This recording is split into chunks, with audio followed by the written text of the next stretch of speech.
Calorosas saudações e, ao contrário do Pedro Nuno Santos, peço-vos que não passem demasiado tempo no WhatsApp, isto porque, se lá estiverem, não podem meter like neste vídeo que está no YouTube. Portanto, meus amigos, metam like no vídeo e subscrevam aqui o segundo canal para chegarmos aos 40 mil subscritores, já não falta tudo, e partilhem também o vídeo nas vossas redes sociais, nos grupos de WhatsApp, que é onde está o Pedro Nuno Santos, e grupos de Telegram, essas coisas todas. Relembro o meu código de desconto na Prozis e Sousa 10 no segundo link da descrição.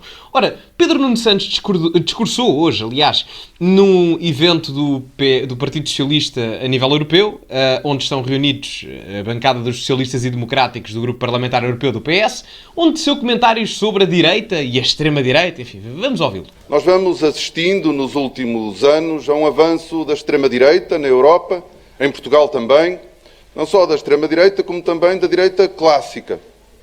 Há mais semelhanças entre a direita tradicional e a extrema-direita do que aquilo que nós vamos ouvindo. E essas semelhanças vão-se vendo em toda a Europa, desde logo em vários países onde governam juntos, onde a direita tradicional sentiu necessidade de se aliar à extrema-direita para governar, não o deixaram de fazer. E são já vários países onde o fazem. Percebo bem que no Parlamento Europeu haja uma distinção entre diferentes blocos, mas que ninguém se iluda. A direita tradicional, a direita clássica, quando necessita de acrescentar para poder governar, não hesita e alia-se à extrema-direita. O que ele diz aqui é verdade, exceto o quê? Quando ele diz extrema-direita. Porque de resto ele está correto. Se ele nomenclar os novos partidos da direita populista, ou nacionalista, ou demo-radicais, democrático-radicais, ele não está errado. Itália, por exemplo, o partido do Berlusconi aliou-se a Giorgia Meloni e também a Matteo Salvini. É um exemplo, verdade seja dita. Em Espanha, em determinadas comunidades, é possível ver coligações entre o Partido Popular, o PP e o Vox de Santiago Abascal. Isto que ele está a dizer não é mentira.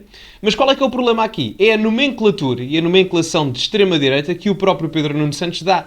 Quando, na verdade, a extrema-direita per si é proibida dentro de vários regimes constitucionais dentro da União Europeia, há uma equiparação entre a extrema-esquerda e a extrema-direita no sentido de condenação desde 2019 no Parlamento Europeu de equiparar o nazismo ao comunismo em termos de malefício para a humanidade. Portanto, ele não está errado.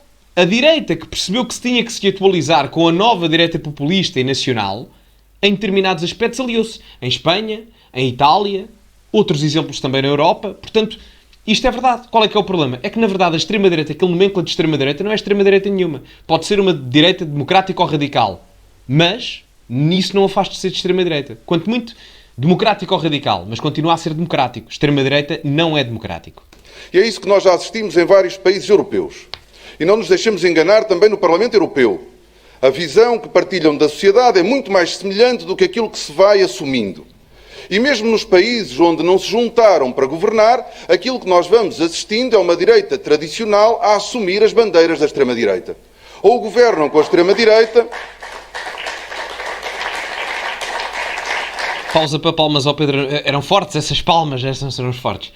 Mas só um pormenor. No Parlamento Europeu há 3 grupos de direita. Há o Partido Popular Europeu, de centro-direita, há o grupo dos conservadores e reformistas, de direita, e esse grupo do grupo dos conservadores e reformistas, a malta do Pedro Nuno Santos já chama de extrema-direita, e depois há o ID, que é onde o Chega está, por exemplo, que é a extrema da extrema da extrema-direita, quando não é extrema-direita nenhuma. São partidos de direita radical. Enquanto que nos conservadores e reformistas há ainda alguns partidos conservadores clássicos, por exemplo, o Partido Conservador Britânico, antes de se dar o Brexit, estava nesse grupo parlamentar europeu. E há partidos da nova direita populista europeia, como o Vox, que lá estão. Giorgia Meloni, também com a Fratelli d'Italia, também está nesse grupo parlamentar europeu. O Chega está um grupo à direita desses, embora eu acho que o Chega deveria estar nesses. Mas, em todo o caso, são muito semelhantes. Não há assim tanta diferença entre eles, tanto que até se argumenta que devem estar juntos num bloco. Depois o PPE, que é onde está o PSD, que é um à esquerda dos grupos reformistas e conservadores e 2 à esquerda do ID, onde o Chega está, é onde o PSD e o CDS estão. Só que isso apresenta muito maior similitude institucional com o grupo dos socialistas e democráticos, que é o do Pedro Nuno Santos e do PS, onde curiosamente estão todos os partidos sociais-democratas da Europa. Ou seja, todos os partidos sociais-democratas do Parlamento Europeu sentam-se na mesma bancada que o Pedro Nuno Santos. Ou que o PS, no caso, Pedro Nuno Santos não está lá, mas percebem a ideia. Portanto, a exceção é mesmo só o PSD. Portanto, de uma índole ideológica, a direita em Portugal, o partido da oposição, está mais próximo da esquerda do que acontece no resto da Europa. Às vezes é importante perceber-se isto, porque senão caímos no erro de votar ideologicamente de forma errada. Ou governam com a extrema-direita ou assumem as suas bandeiras, assumem a sua agenda, como nós, aliás, estamos já hoje a verificar em Portugal. Não governam com a extrema-direita, mas assumem parte da sua agenda. Normal. E essa partilha dessa agenda ficou clara, desde logo, no discurso de tomada de posse do primeiro-ministro português. Primeiro, volto a frisar, não é extrema-direita absolutamente nenhuma, caso contrário, o partido em questão nem sequer teria sido legalizado a nível constitucional, aqui e noutro lugar qualquer com essa mesma cimentação institucional. E, segundo, obviamente que esses partidos vão ter que considerar algumas opiniões desses mesmos partidos à direita com maior representação. Ninguém consegue governar a ignorar um partido com 50 deputados. A realidade é esta. O Pedro Nuno Santos esquece que a distância do Chega para o Partido Socialista é menor do que a distância do Bloco de Esquerda ao Chega, em termos de votos e número de deputados. O paradigma mudou. Portanto, é normal que um governo, que não é apenas um governo das pessoas que votaram nele, é um governo de 10 milhões de pessoas, no caso de Portugal, tenha que corresponder às vontades de uma boa parcela da população, nomeadamente num regime democrático, à maioria. A realidade é essa. Este avanço da direita, da extrema-direita, da sua visão do mundo, não é alheio ao facto de nós hoje vivermos numa sociedade muito mais individualista. Uma sociedade hiperindividualista, em que a competição entre os seres humanos ganhou à cooperação. Esta é uma derrota da humanidade, é uma derrota da esquerda, é uma derrota da social-democracia. E nós pagamos hoje caro as consequências de uma sociedade mais individualista, onde os seres humanos não se preocupam com os outros, onde os valores da partilha e da solidariedade perderam terreno nas nossas sociedades. Eu não discordo dele aqui, em determinado âmbito, só que há um problema. É que os elementos de agregação coletiva e comunitária, muitas das vezes ao longo da história recente, nomeadamente no século XX, foram erradicados por ideologias pelas quais o Pedro Nuno Santos já governou em conjunto, nomeadamente o PCP. Uma das matérias que agrega populações e comunidades, independentemente da questão religiosa de cada um, mas é a religião. Seja a religião islâmica, cristã, seja quem for. Portanto, a religião é sempre um ponto de união comunitária entre as diferentes populações. E não houve ninguém neste mundo que tentasse mais erradicar a questão religiosa do mapa de agregação comunitária do que os comunistas. Comunistas esses que o Pedro Nuno Santos não tem problema absolutamente nenhum em governar, como governou na Geringonça. Portanto, embora ele tenha razão no que diga, a prática política que teve foi completamente ao encontro daquilo que ele diz que está a criticar. Mas enfim. É mais difícil, no quadro de uma sociedade individualista, nós afirmarmos os nossos valores comunitários. Mas este é o grande desafio da esquerda, é o grande desafio da social-democracia, do socialismo democrático em toda a Europa. Nós conseguirmos mostrar aos povos europeus que se nós só vamos resolver os problemas que nós enfrentamos individualmente e coletivamente, se nós os resolvermos em conjunto. Foi assim que nós fomos fazendo ao longo de décadas, de séculos mesmo. A espécie humana, os seres humanos só chegaram aqui porque foram capazes de cooperar. Eu não gosto deste discurso. É verdade que a cooperação é importante, mas ele renega completamente a índole individual do ser humano, enquanto ator e animal político, no bom sentido da palavra, obviamente, que tanto catapultou o desenvolvimento humano. Sem dúvida que a agregação comunitária é importante, mas a agregação comunitária nunca na vida irá para a frente se não houver autorresponsabilidade de um ponto de vista individual para eu ou qualquer outro, em termos pessoais, fazer alguma coisa de diferente relativamente a mim próprio ou àquilo que me rodeia. E isto é um discurso perigoso, porque se ele está a anular completamente a índole comportamental do indivíduo em termos práticos e filosóficos, ele vai colocar essa responsabilidade não na autorresponsabilidade individual, mas sim no poder estatal.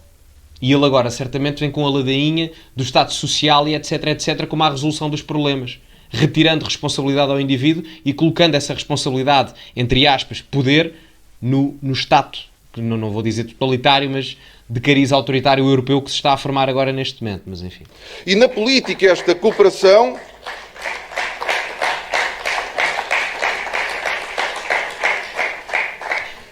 Só uma parte muito rápido. Se querem bater palmas ao homem, epá, batam palmas com força, não é? Parece que estão ali, por favor, meu. O discurso é um bom discurso, eu não concordo com ele, mas não está a ser um mau discurso. Mas isto, por amor de Deus, que raio de palmas. Na política, esta cooperação expressa-se através do Estado Social, do modelo social europeu. Os homens e as mulheres europeias foram capazes de construir em conjunto um sistema político que dá resposta aos seus problemas, aos problemas coletivos e aos problemas individuais. Nós temos ainda, ameaçado, mas ainda, um sistema político na Europa que prevê que aqueles que podem mais devem contribuir mais, mas que nós damos resposta a todos de acordo com as suas necessidades. É assim que nós fazemos na saúde, é assim que nós fazemos na educação, é assim que nós fazemos na proteção social. Vocês desincentivam a riqueza e a prospeção individual muitas das vezes, quando renegam, por exemplo, a implementação de uma taxa única de IRS em Portugal. Dir-me-ão, mas assim os mais ricos não pagam mais. Pagam. Pagam. Eu sei que a matemática às vezes não é assim uma coisa muito favorável a quem está do lado à esquerda do Parlamento, mas 15% de 1000 é menos do que 15% de 10.000. Se eu pagar imposto, ou simplificar os valores não são estes, mas se eu pagar 15% de 1000, pagarei 150 euros de impostos. Se eu pagar 15% de 10.000, pagarei 1050 euros de impostos. Não é complicado, digo eu. Portanto, 1.500 euros, peço desculpa. Portanto, não me parece que seja complicado. Mas para eles é. Os socialistas conseguiram na Europa, sociais-democratas, conseguiram na Europa, com a aliança com democratas cristãos, que rareiam ou quase hoje não existem na Europa, nós fomos capazes de construir um sistema, um Estado social que não deixa ninguém para trás, um Estado social que não deixa ninguém cair no chão. Este Estado, esta visão da sociedade... O que é que não funciona? A sociedade comunitária, solidária, está em causa. E ela está em causa precisamente pelo avanço da direita e da extrema-direita. A direita e a extrema-direita não vão resolver nenhum problema europeu, não vão resolver nenhum problema coletivo.